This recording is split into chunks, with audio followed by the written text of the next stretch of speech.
guys, so dito ano tayo, rooftop tour tayo dito sa Seashore Hotel. So ito yung rooftop nila na nandito yung swimming pool. Yan. Okay, so dito muna tayo. Ito yung balcony nila. So I think meron dito pwedeng umorder. Yan. Tapos kasi meron mga silang mga drinks and food eh. Okay, meron din sila ditong parang area na treadmill sa mga magji-gym. Yan. So, enough space kung meron kayong mga party. I'm not sure kung paano yung setup kapag may party dito. Ang maganda dito guys, look oh. See? Ang ganda, di ba? Ang ganda. Yun oh. Habang dito kayo nakaupo, tanawin nyo oh, overlooking sa beach. Yan, di ba? Ang ganda. Yan. Sobrang nakaka-relax, guys. Kaya gustong-gusto ko dito sa hotel na to. Aside sa mga mababait na staff dito, very accommodating sila. Gusto ko talaga yung spot niya. Yan, oh. Di ba?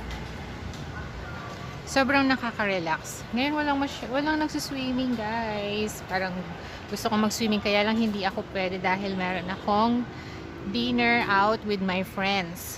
Ayan, wow, ang ganda. Gusto mo ba guys na yung pag nag-relax ka as in super nare-relax ka, 'di ba? Yun tanong mo pa yung mountains. San ka pa? Alam nyo guys dito, yung pag-i-stay ko dito, very very affordable yung hotel dito. Kaya kung gusto nyong mag-inquire dito, message nyo lang ako. Kasama kasi ito sa package tour ko. Dito ko usually dinadala, chine-check-in yung mga clients ko na nagpupunta ng Danang. Diba? Ang ganda.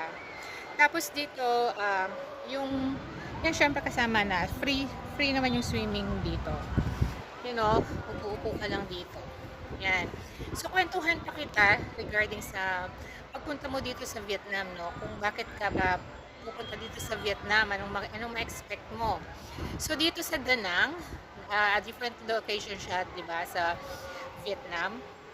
Dito yung combination ng beach and yung city view din, city lifestyle along the beach.